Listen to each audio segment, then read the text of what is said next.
Hello, I want to welcome you into your sports show. This used to be Talking Sports with the Pastor. We've done a little bit of an update, a little bit of a name change, and we're relaunching this channel. This will be your sports show. And what that means is it is whatever you want to talk about. This show is going to launch every Friday, so we're excited about that. And I want you to reach out to us at our new email address, your sports show, all lowercase letters at yahoo.com. That's your sports show at yahoo.com. I will be checking that every week, and we will get to your topics, your questions, things that you want to know about. For this show, we're going to be discussing the Steelers quarterback situation. Um, and then we're going to go into some other Steeler news, go talk about the Penguins a little bit. We are very excited about what's happening here with our sports teams, our Pittsburgh sports teams. But we'll talk about anything. So if you want to know about the upcoming Major League Baseball season, we'll talk about that. We'll talk about the Pirates. We'll talk about any of your teams that you like. Just feel free to drop me a line again at yoursportshow@yahoo.com, and we will make sure that your question gets on the air. If you are a web designer or you are a web producer or you see this and you think that you can make this show look a little bit better, maybe give it some graphics, whatever, please contact us at yoursportshow.com. I would love to partner with you to make that happen. But let's get down to it. Let's get down to talking about this Steelers quarterback situation. We have one quarterback currently on the roster. That's Kenny Pickett.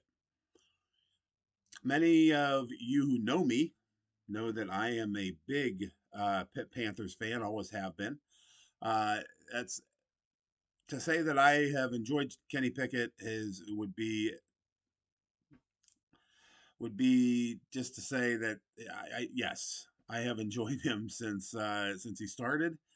I remember his first game that he started and watched him clear through his entire career in Pitt, and was a phenomenal college quarterback. That being said, I was very excited when the Steelers selected him with the 18th overall selection in the draft. I am starting to think that Kenny was a very good college quarterback. Like I said, I do not think he is the pro quarterback that the Steelers need.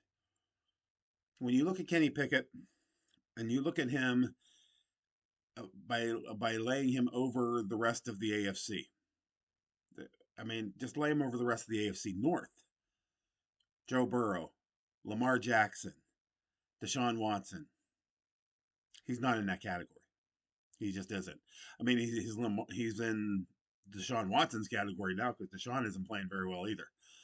But I think it's silly for our Steelers to think that he is going to be able to take us where we want to go.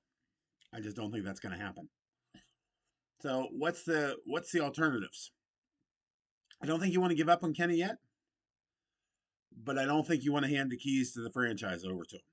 So that means other quarterbacks. You have to get somebody else in here anyway. So who are the names? First name that's been scattered about, if you've seen anything on the internet, is Justin Fields. I would be a fan of having Justin Fields in Pittsburgh, and I'll tell you why. Justin Fields is a playmaker. He would add another playmaker to an offense full of playmakers. You see, this offense should be doing wonderful things. Our offensive line is stronger. Our tight end room is good.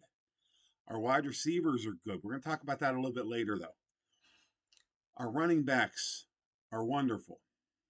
And with an Arthur Smith offense, I think this offense is going to go places. But it all starts with the quarterback position. Kenny is a game manager at best. His best days would be as a game manager. Justin Fields would be a playmaker.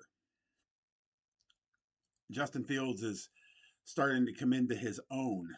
And in an Arthur Smith offense that's one or two reads, I think that would benefit him greatly. The market is not going to be strong for Justin Fields. There is maybe two or three teams that he would fit well with. We look at places like New England. I don't see Justin Fields in New England. I think they're still reeling from the Cam Newton fiasco up there. I just don't think that they're, and the Mac Jones fiasco. I think they're going to draft a quarterback and go that route.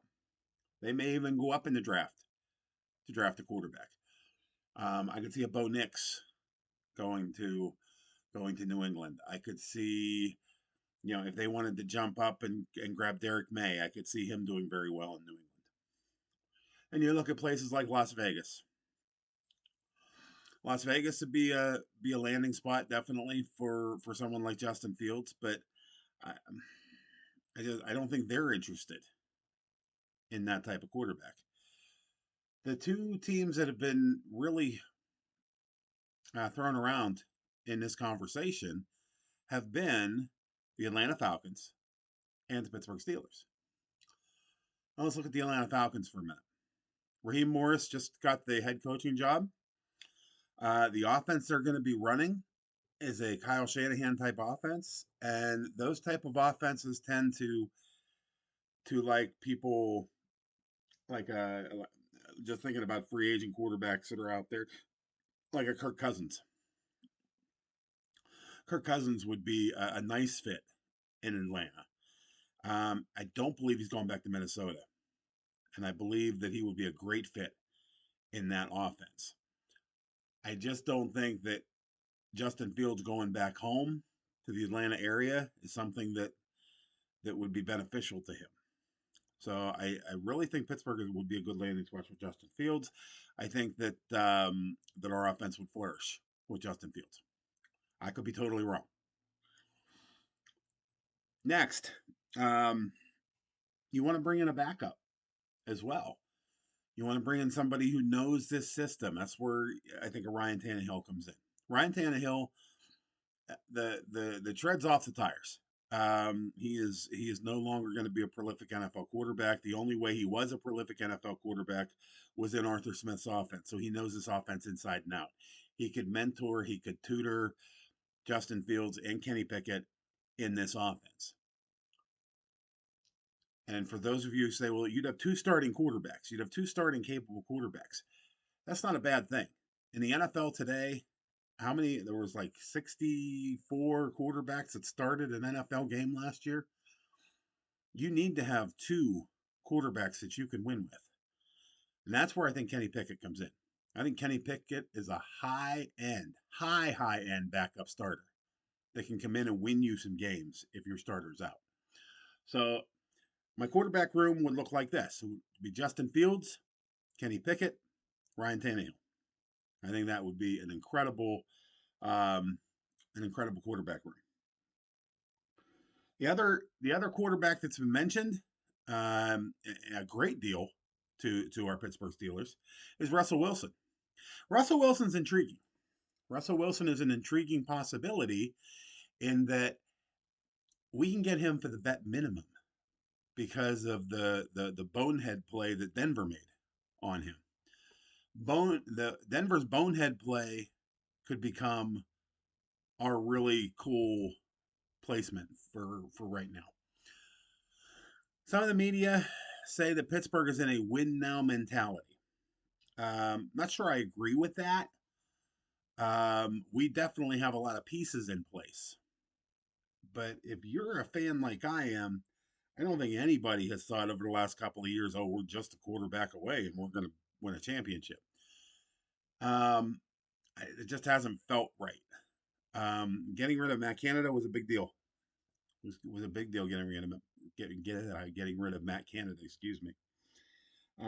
Russell Wilson would be a nice addition.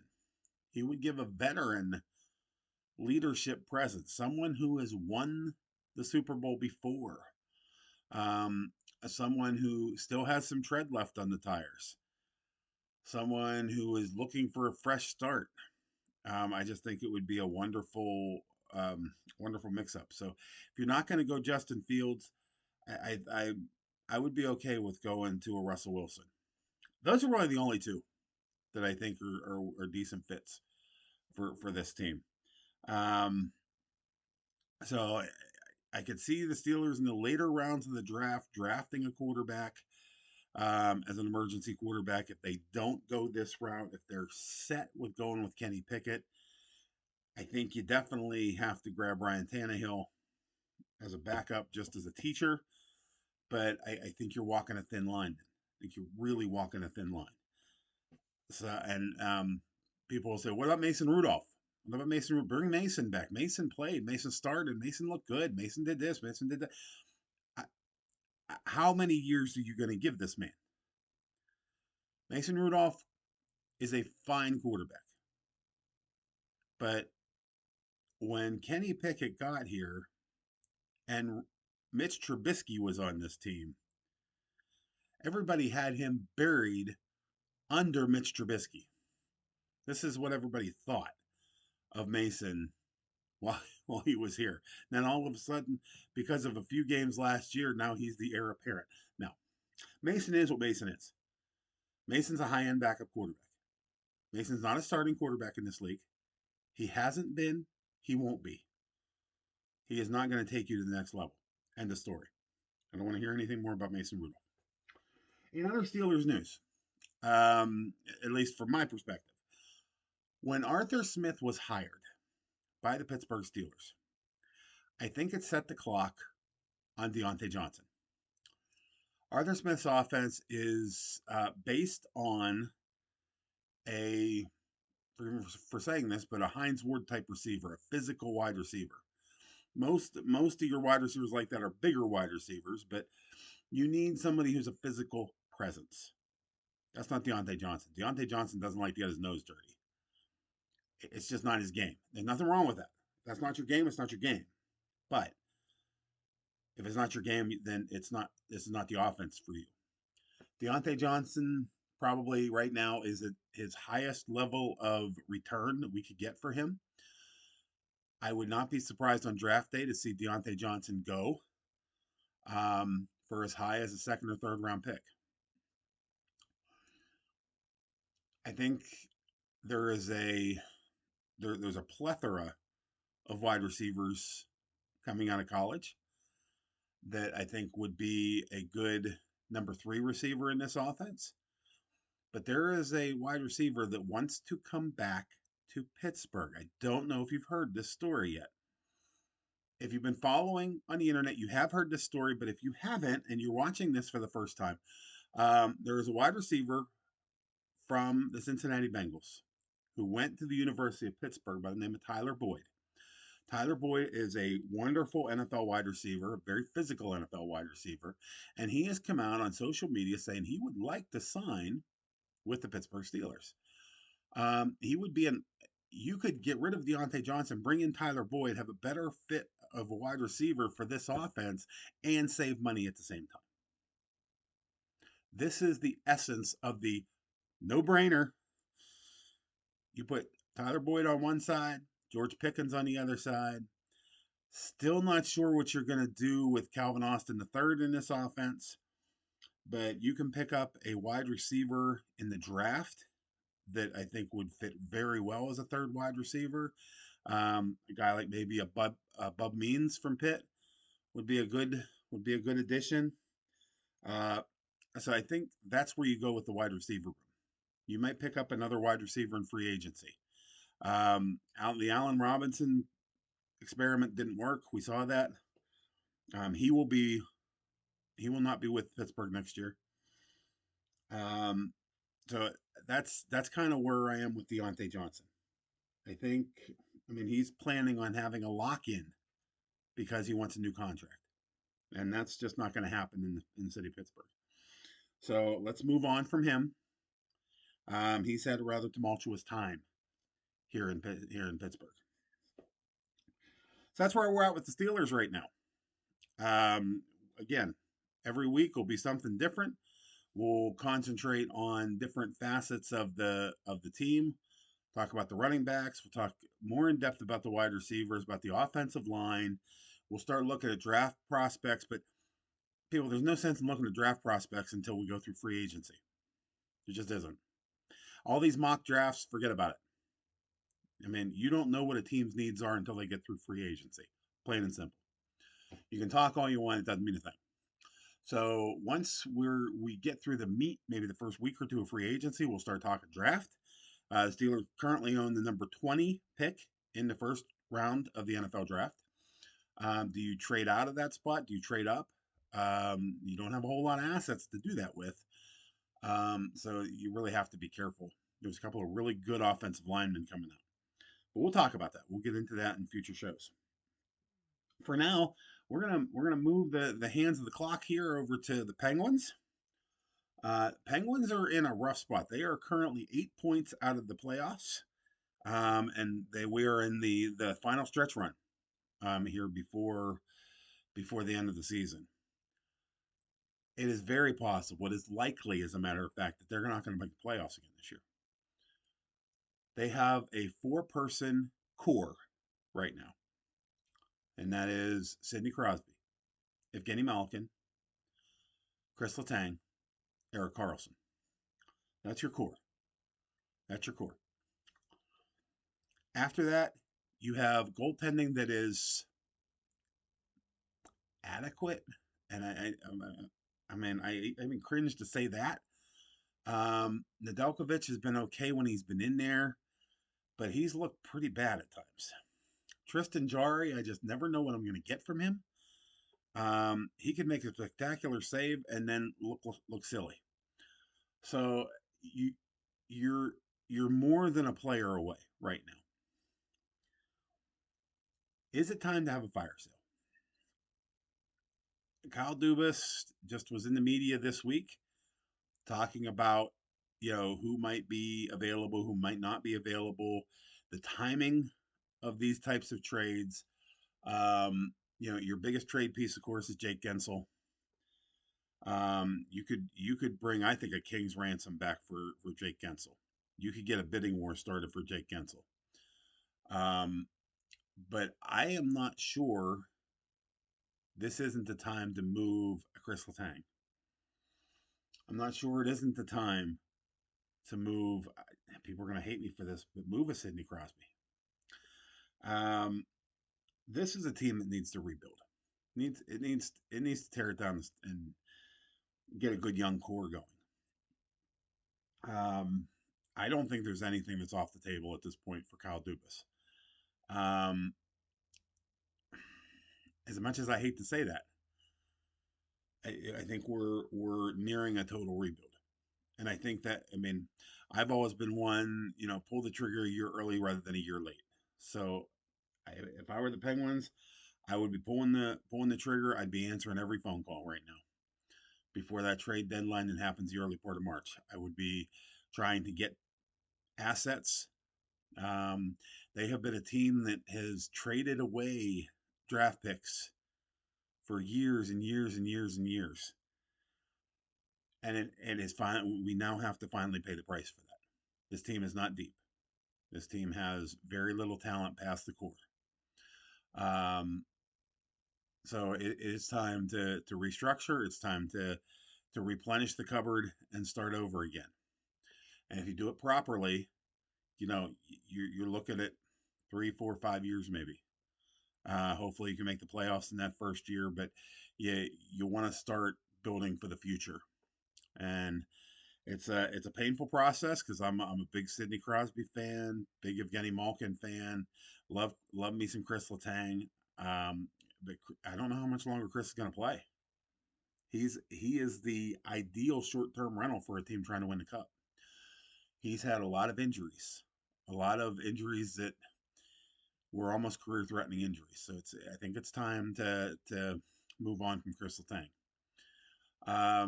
Eric Carlson could be the piece that you build around. He really could be.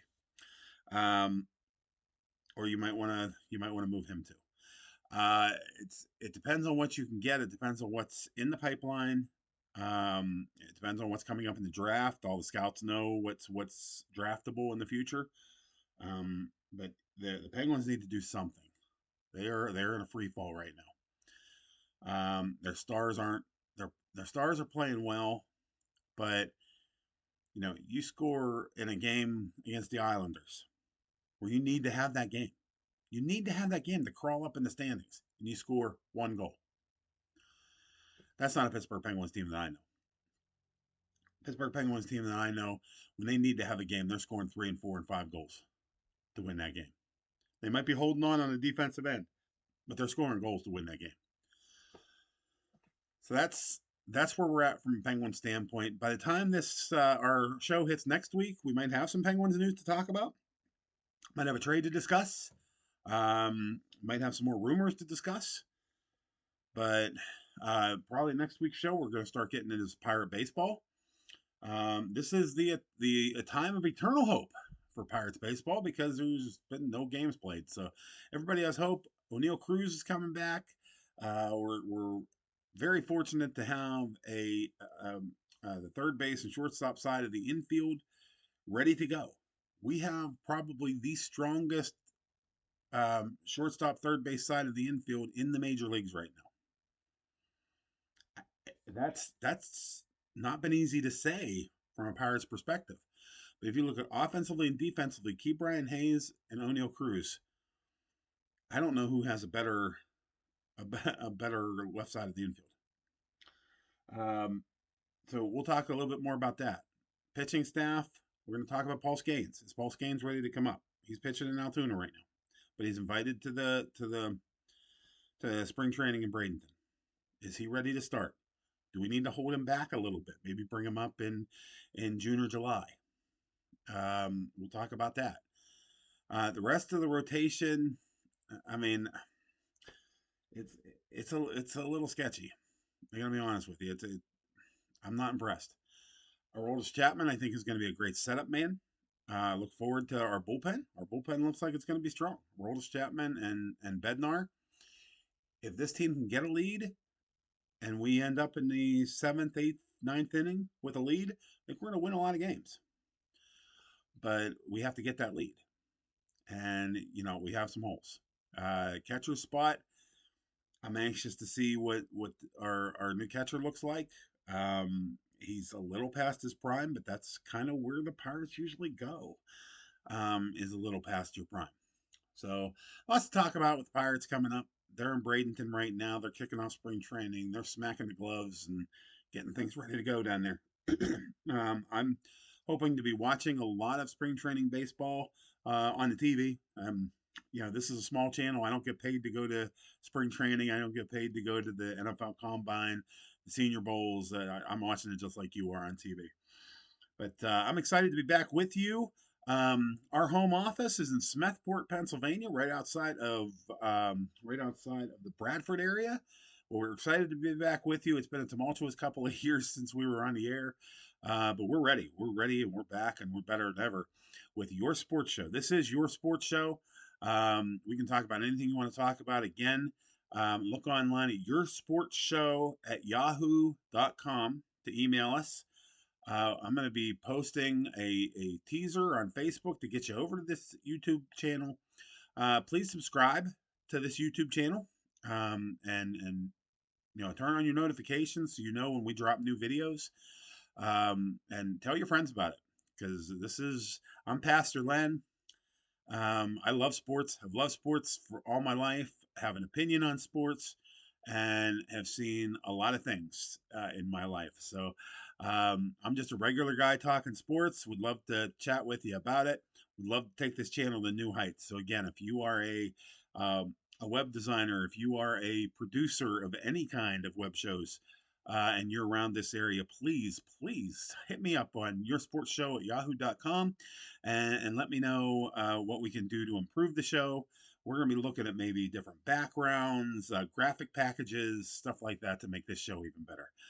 But for now, this is Pastor Len Findley on Your Sports Show, signing off and saying can't wait to see you next time on the Your Sports Show.